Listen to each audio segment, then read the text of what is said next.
Okay, as we go through, if you have questions, please feel free to put them in the Q&A section. We'll be able to see those. If it makes sense mid-conversation, I'll ask for that clarification. But if not, we can always address, I've allotted some time at the end that we can address any questions that came up that we didn't get to live. I am going to introduce Amy Peralt right now. Amy, if you could give a little wave. She is my JMG counterpart. She's here to kind of co-host with me, help man the chat and Q&A functions.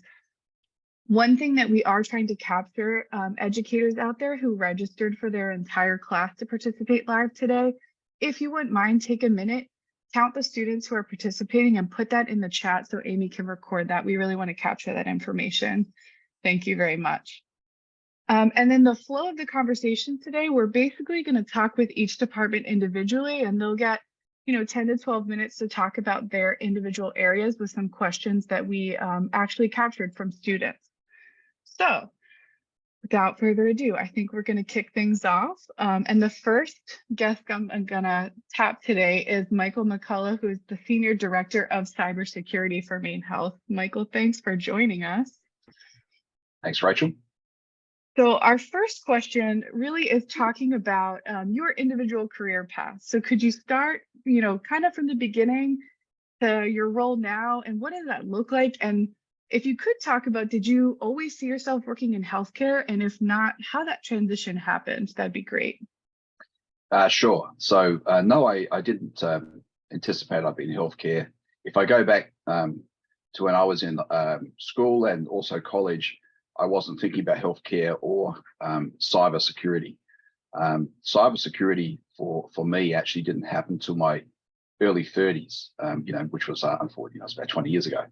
And what happened is that in the marketplace, well, just broadly, technology was increasingly used in organizations and continually evolving in organizations. And consequently, cybersecurity continued to evolve pretty rapidly. So when I started in cybersecurity, it wasn't healthcare, it was with a bank. And at the time, it was a large bank based out of Boston.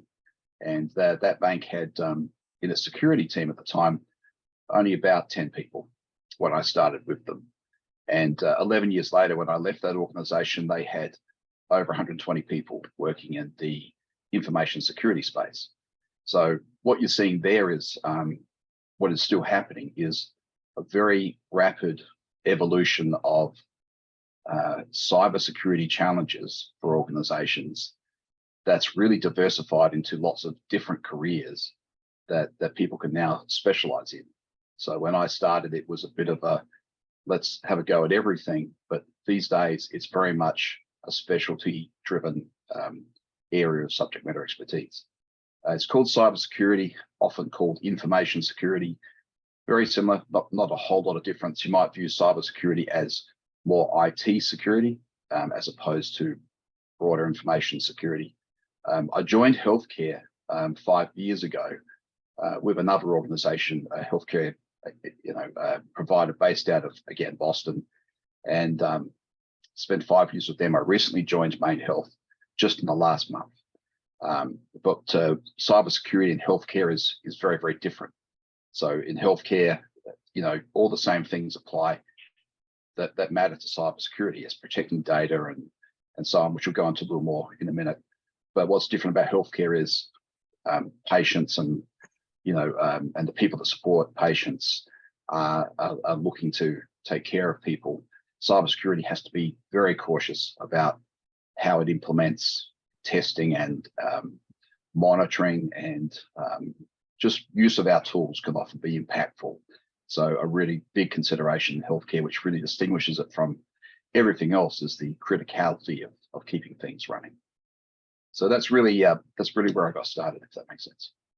Yeah, no, that's great. And I think that's a perfect highlight to how rapidly things are changing. Just the number of employees at your previous organization, that's fascinating and really good information for, I think, our students to know. So you represent a department, and I think you alluded to this a little bit in your first answer, that there are specialty areas within cybersecurity and even information security.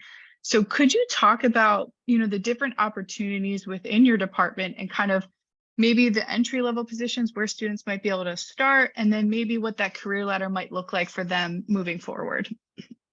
Absolutely. So information security is a very broad field these days. You could really divide it into two different bigger segments. One is called governance, and the other would be IT security. So careers in governance.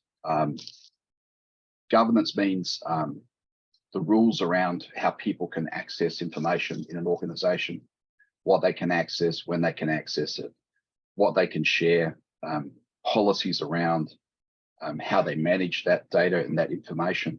That's actually a very substantial area of employment in information security. It's a critical function. Chief information security officers, for example, have to have a very good understanding of governance for an organization, because they're actually setting the rules for the organization, how that data is protected. And so there are a lot of careers in amongst all that.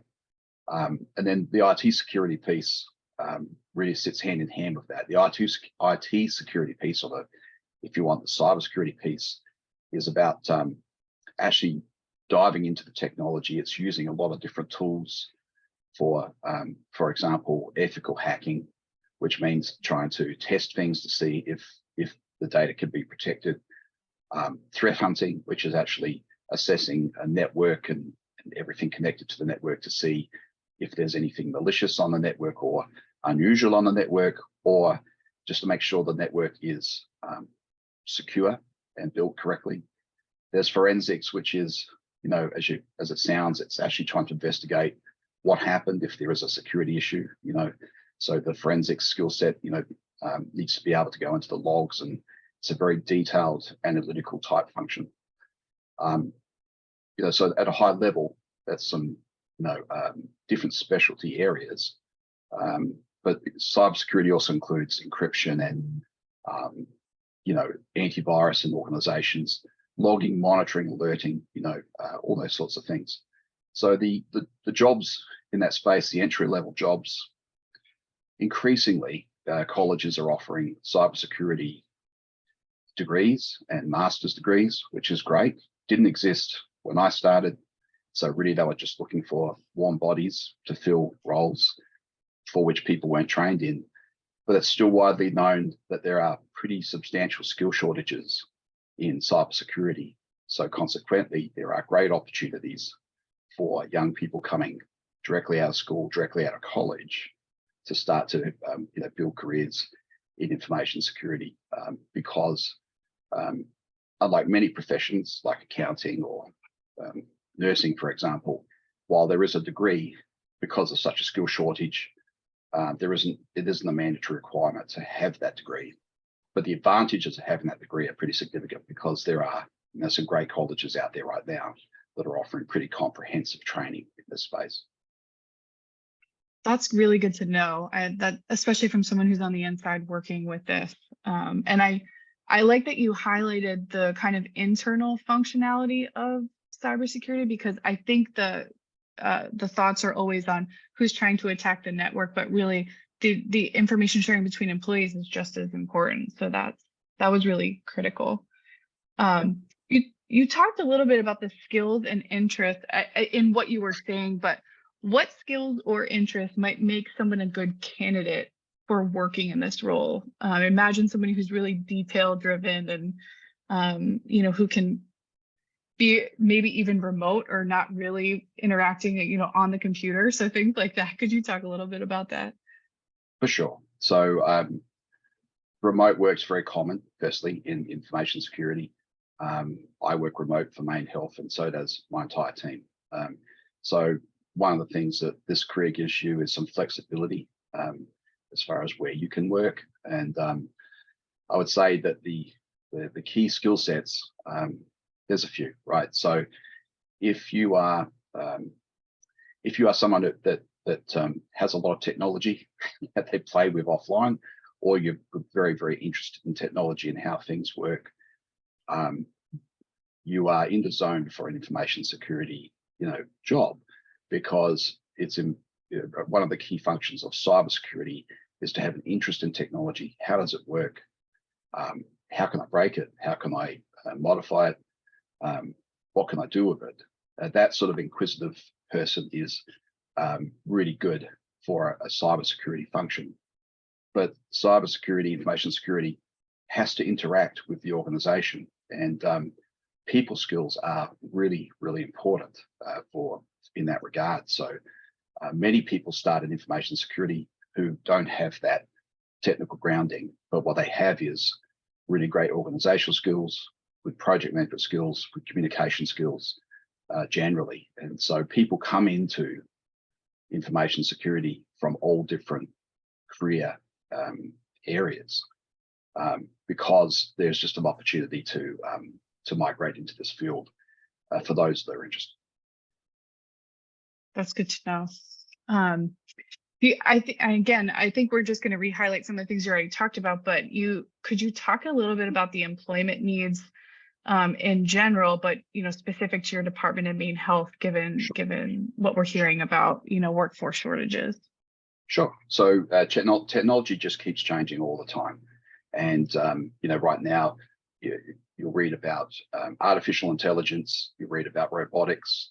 All of those areas are relevant and interesting to a career in cybersecurity because it's about the next technology that's coming through.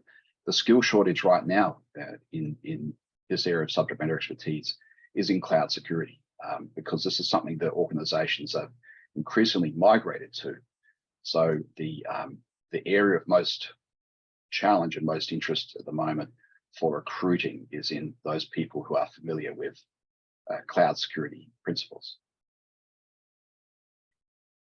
That's good to know. Yeah, no, that's good to know. I think some students are probably out there going, yep, okay, that's good. And I get the last question that I have for you is, what could a high school or a college student do now who's interested in exploring this area? Well, I think there are lots of different ways to approach that. There is definitely great college options and improving college options. They were 10 years ago, very hard to find. Increasingly, you look at a lot of the colleges, they're now offering degrees in cybersecurity. I've taken a look at quite a few of these courses. I can assure you that if you complete a cybersecurity degree, there is employment waiting for you at the upper end. Kids that come out of those colleges are in pretty hot demand. And the starting salaries are pretty good. As I said before, it's not a requirement to have a college degree. It's increasingly recommended, but it's not a requirement. So there are other certificates folks can do. For example, I believe CompTIA has a range of certs which can really bring students up to speed. That have a course called Security Plus and Network Plus. These are great starting points for people out of school to get more up to speed in cybersecurity. That's great. And I think I know the answer, but just so our audience knows, so you're saying even 2-year degrees, 4-year degrees, those because I know there's cybersecurity at the associate's degree level that community colleges are running. There's also the 4-year and plus to master's degree. So any level right now is pretty open. Any level right now. I certainly have myself hired a lot of people without degrees over the years. Cybersecurity for the people that are particularly interested in that is they're easy to spot. People who are interested in cybersecurity, they're actually easy to spot for hiring managers. They particularly those interested in the technical aspects of cybersecurity. If you are interested in how things work, how to circumnavigate, how they're built, and all those sorts of things, then this is potentially a very good career option for you. We're looking for inquisitive people who are able to understand technology. Excellent. Thank you so much, Michael. I appreciate your time, and I'm sure we might have questions for you at the end. Nothing's coming through in the Q&A right now, but I appreciate your responses, and hang tight with us for a little bit. Sure. Thank you. All right. So we are going to move on to Leanne Roberts, who is a talent acquisition partner for human resources at MaineHealth. Hi, Leanne. How are you? I'm good. Hello, everybody. So glad that you're joining us. So I'm kind of follow probably the same sequence so we can just get a nice Mhm. comparative analysis going of the different departments and what it's like to work in there. But could you start by talking about your own individual career path, where you started up to now? And same thing, did you see yourself working in healthcare or how did that transition happen? Yeah, so when I first got out of high school, I decided to go into nursing. And I was there in the nursing program for about a year, and decided that it really wasn't something that I was really that interested in. So I went into business instead. And while I was in school, I waitressed and bartended. So really loved that as far as the customer service side and employee relationships and things like that. So I moved into more of a communications field. So with those skills that I learned in the bartending and the waitressing fields, I started working at Dell Computer in customer service and sales, and that was down in Texas, and then moved back to Maine and continued on kind of in that communication area with customer service and sales again, at Time Warner Cable. I kind of took a turn and decided I wanted to try something different, and I thought the healthcare field sounded like it would be something really interesting. Sorry about my phone. Um, and and so I decided that maybe I would brush up on some of my skills in my 40s, actually, and went back and took a medical terminology course at Portland Adult Ed and an Excel spreadsheet course. And so I kind of brushed up on my Microsoft kind of product skills and decided to go into HR. So I applied and I got the job with Talent. And I started out as a coordinator with Talent for a year or two, and then I moved into recruiting. So recruiting is really just, it's very fun, and it's very customer focused in terms of working with candidates and other employees and hiring managers and leadership. And so, yeah, so that's how I ended up in kind of the healthcare field. That's great. So the talent acquisition partner, that title that you have now, is kind of like the recruiting role, just so they, can kind of align. If you're looking for, I know a lot of our students are looking Mhm. in career searches right now, so sometimes they don't know what to search for when they're looking for like job titles. So I just wanted to point that out before we moved on. Mhm. Yeah, Uh, recruiter's definitely a talent acquisition partner, and oftentimes when you're searching now, you're looking for talent acquisition. Um, yeah, in terms of the yeah, titles. Yeah, it makes sense. It's it's just I changed just a want lot. to, yeah, Yeah. bring it Hmm. to the attention of our audience right now. Okay, so you mentioned a couple different areas, even in human resources, just in your career, but could you talk about opportunities within your department as well? Kind of starting with entry level, like how could, students get in the front door, and then, what that career ladder might look like if they decided to stay in human resources. Yeah, so human resource, there's a multiple types of different positions that I recruit for, anywhere from coordinator to onboarding. We also have kind of a call center, associate HR solution center roles, and those really are kind of where you get your foot in the door and kind of start out. Call center it's more the associate human resource, and we call it the HR solution center. They are really responsible for answering questions regarding benefits, your retirement investments, any kind of leave of absent questions. You don't necessarily need any kind of education to start in these roles. We do like to see a little bit of human resource background if possible, but it's not always required. Any type of coordinator, talent coordinator, or leadership and development coordinator, that's usually somebody who kind of runs the office and helps support all the programs and the recruiting. And those are really good, really starting pathways to work your way up to the higher level roles. Once you start in those positions, or even onboarding, where you actually help with post-hire onboarding and orientation right before you actually start your new position. And that's a lot of paperwork and documentations and things like that. So you're coordinating a lot of those efforts. Once you start going up into more of a career pathway from there, you can get into recruiting, which is really just sourcing and finding people to work. A lot of social media, working with talent attraction marketing, Facebook, LinkedIn, reaching out to candidates that ask questions about positions. And then really setting up the interviews and really just working them through, hopefully, the hiring process. It's a lot of fun. It's a lot of talking, a lot of, and human resource, I think, on the whole, is a lot of employee relationships, a lot of communication, attention to detail. So there's a lot that you can do within the human resource field. Oh, great. So you even Yeah. jumped ahead to our next question, which is more like Yeah. skills and interests that might make someone a good fit.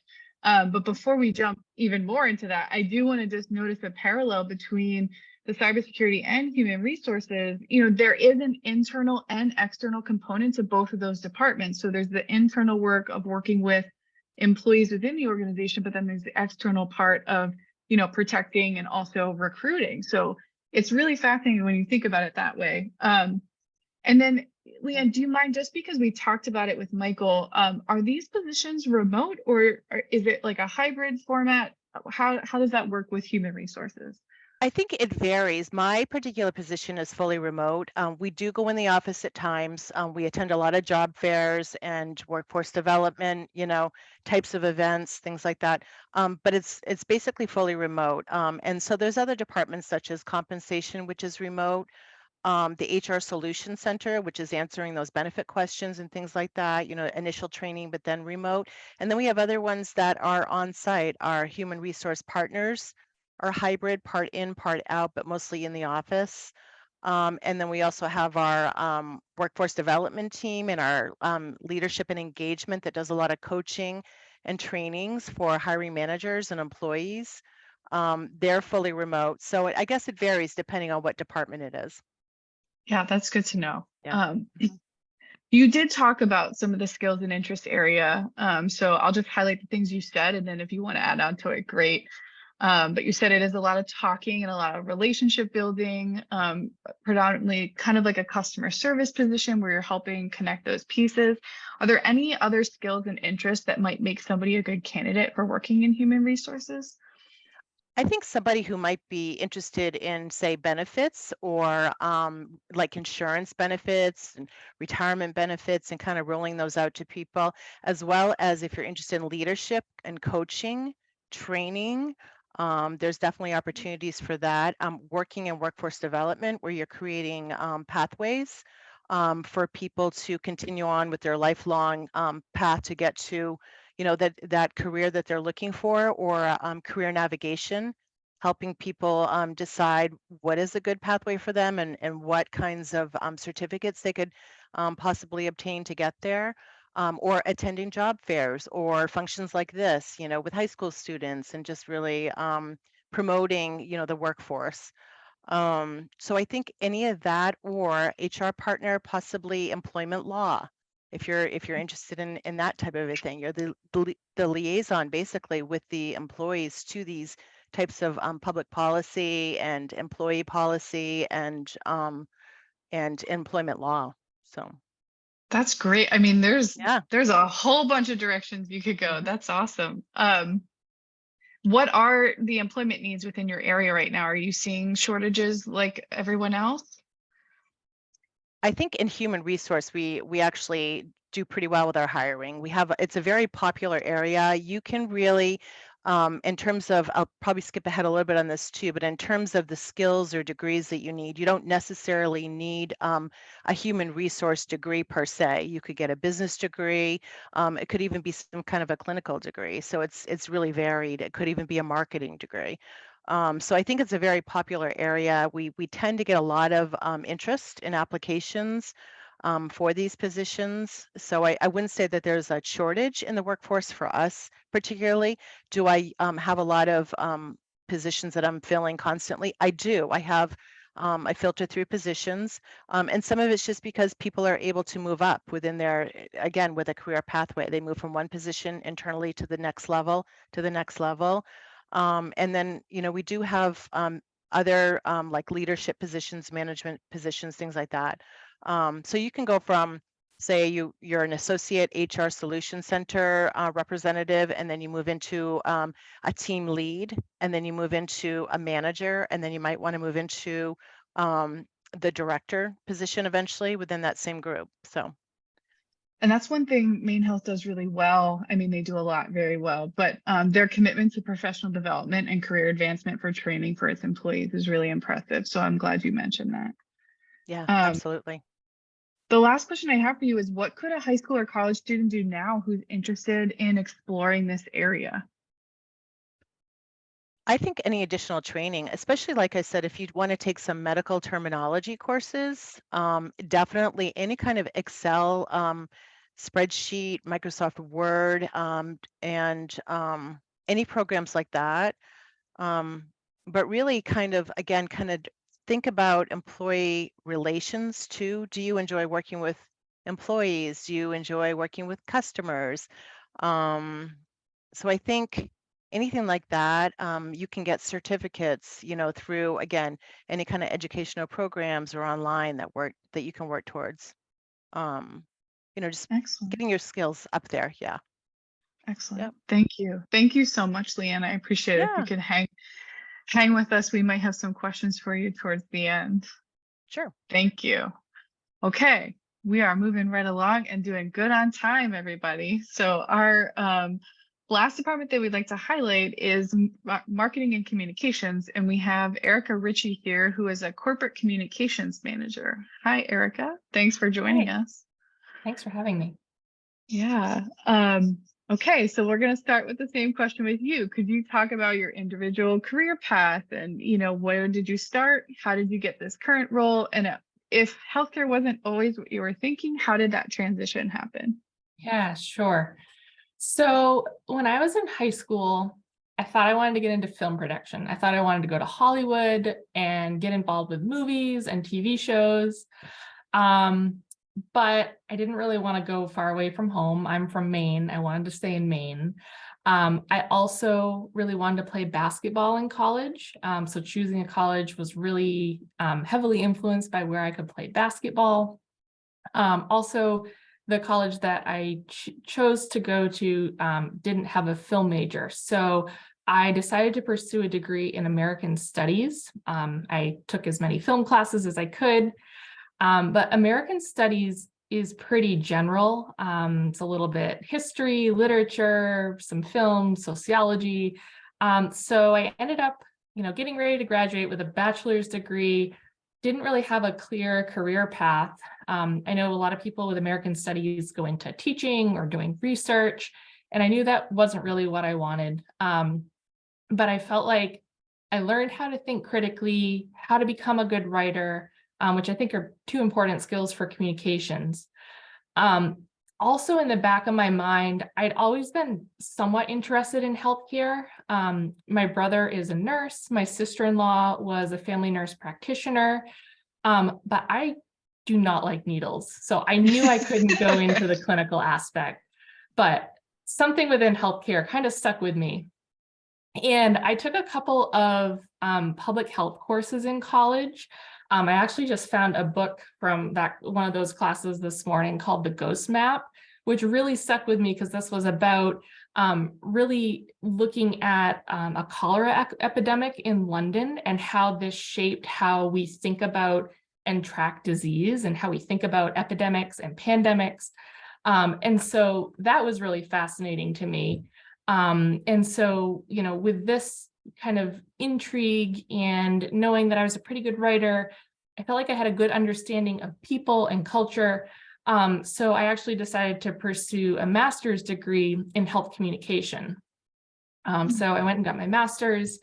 After I got that degree, I went to work as a healthcare conference producer for 5 years. So I really got to explore a lot of different topics in healthcare, in organizing conferences, recruiting speakers. I get to travel around the country and learn all that. And then the COVID pandemic happened, conferences stopped. And I thought at that time, I really wanted to get more directly involved with healthcare. And so, and I also wanted, I was in the Boston area. I wanted to come back to Maine.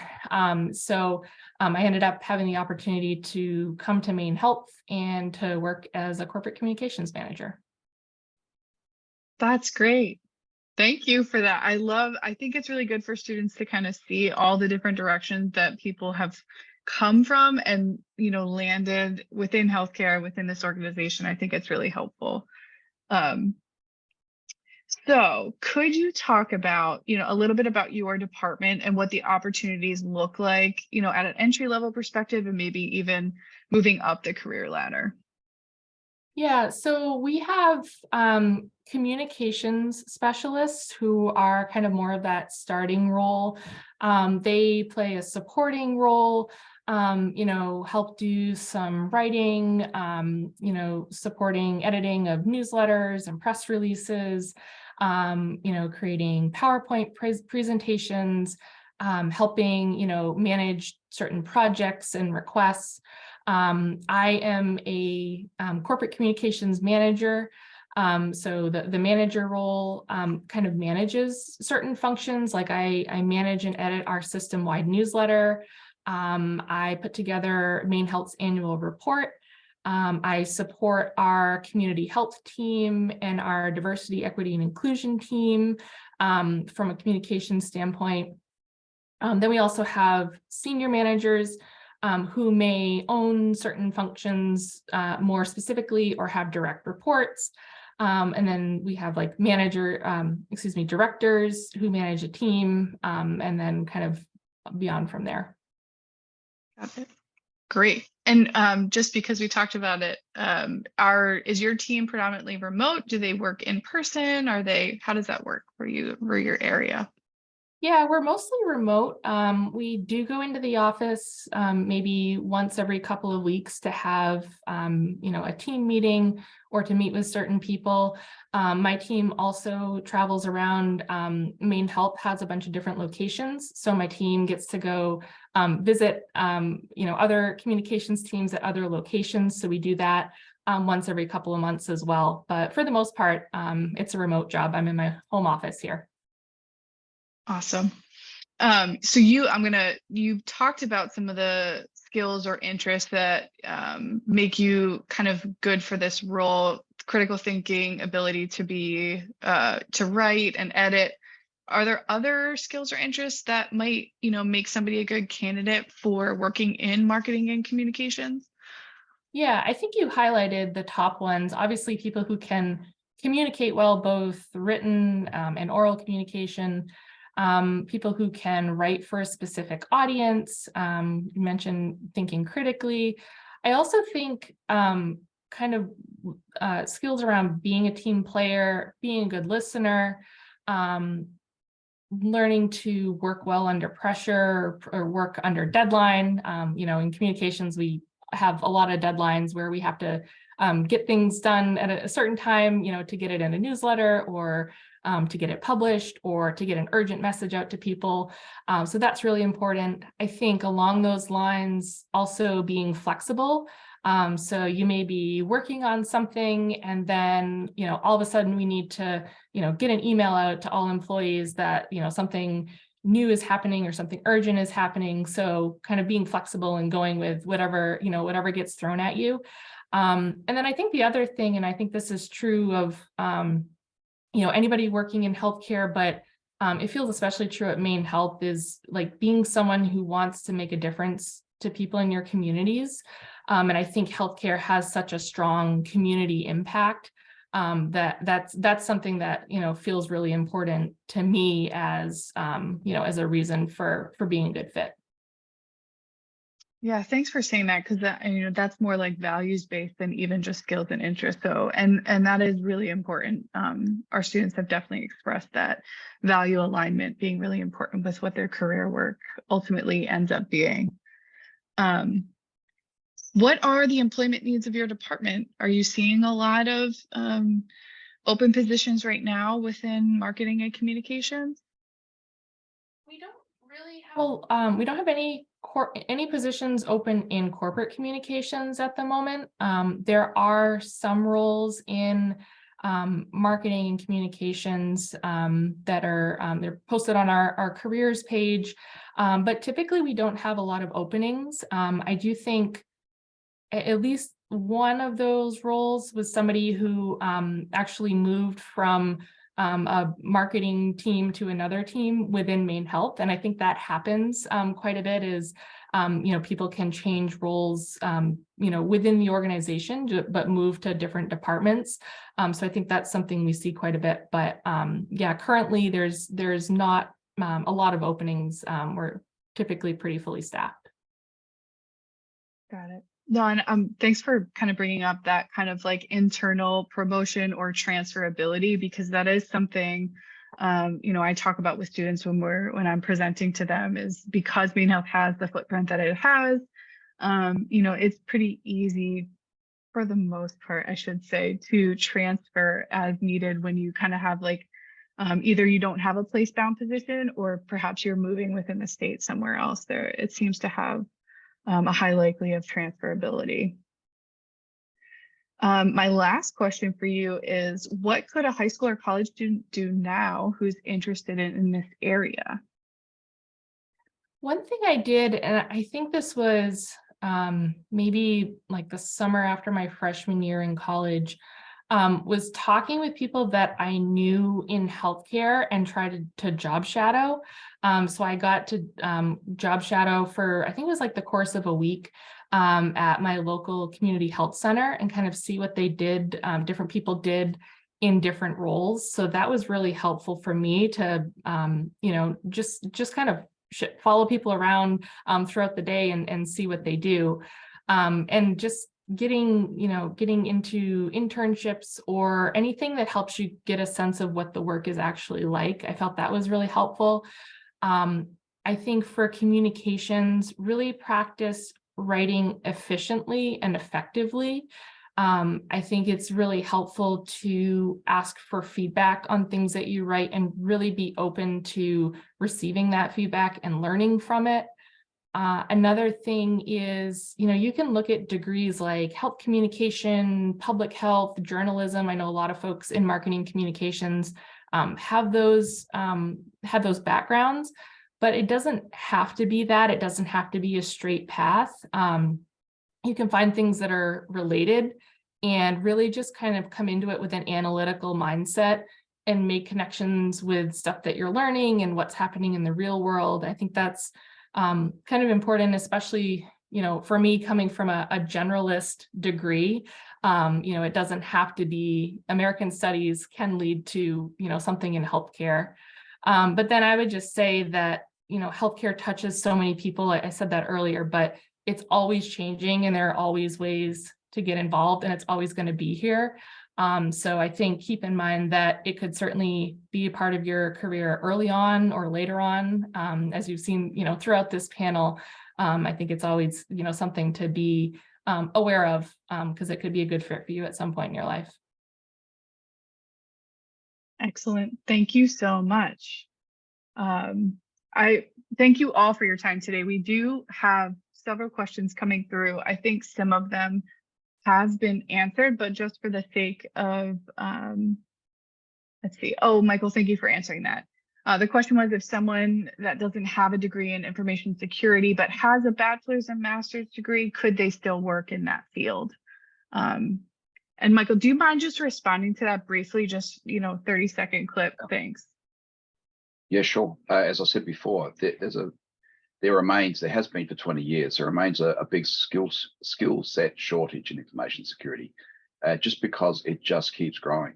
So, businesses start using cloud, people with an understanding of cloud infrastructure, people who work, I mentioned in the comments here, legal. You think, well, what's legal got to do with cybersecurity? Actually, reviewing third parties that engage with your organization is a really key part of critical part of information security, because you need to assess, do they have comparable security programs to you? And is the language in their legal document, does that support protection of your data? So, you know, as I said, information security is a very broad field and people enter it from lots of different professions. Great. Thank you. Next question for you, Leanne. What are the average hours for people in human resources, and how much of that workload do you guys have on a day-to-day basis? How much of a workload do you have on a day-to-day basis? And what are the average hours of someone working in human resources? Pretty much in human resource, it's a 40-hour position. So it would be a 5 days, 5 days a week. And what was the workload part of the question? Yeah, I guess like what is Yeah. how much of a workload do you guys have on a day-to-day basis? If it's an entry level position, that would be more of probably if it's call center, you're going to be answering calls all day, so it's going to be consistent. If you're an office coordinator, you could be running reports, you could be getting materials ready for the leadership training courses. You could be just running the office, trying to get, maybe the garbage picked up, or coordinating the water delivery. There's a lot of different things that you would be doing. If you're in my position, there's always something to do. You are always reaching out to candidates. We're always calling, emailing, texting, social media. We're hiring. We're making offers. We're getting compensation. So, but it's 40 hours a week, and there's always something to do. That's good to know. I guess maybe let's end with this one. If we could do, everybody, 30 seconds. What's your favorite thing about your job? Michael came off mute, so it looks like you might be ready to go first. The favorite thing about my job is that it's constantly evolving and changing. So you can't read a book 3 years ago and be up to date now. You really need to stay with it, and I think that's really interesting. That's exciting. It also means it's good for young people looking to find a career, because they really only have to plug into the last 5 minutes. For cybersecurity, what happened 10 years ago doesn't matter. It's about what's happening now, and you got to stay up to date. And I really enjoy that aspect of it. Thank you. Leanne, do you want to go next? Yeah, I just love working with people. I love reaching out. I love talking about their career aspirations, career pathways, and I love hiring people because they're always really excited when you hire them. Oh yeah, that is a fun thing, right? Yeah. Erica, what about you? I would agree with Michael that, no 2 days are the same. There's always different projects, different things that I'm working on, different people that I'm working on. So I really like that. But I think my favorite thing is just working with a team of people who really care about our work and care about our organization and care about each other. I think finding that fit of people who work well together on a team, that is something that, makes it fun to come to work every day. Excellent. Well, thank you all for your time today. You all sound very, very busy, so we do appreciate you taking this hour to talk to our students and get, more of an insider look at what the different careers and areas they could consider, especially within healthcare, that may not have come front of mind. So we really, really appreciate it. And thank you all for joining us out there for this webinar, and we will sign off with a minute to go. So we ended early. It makes me feel better. All right. Thanks, everybody. Take care. Have a good rest of the day. Thank you.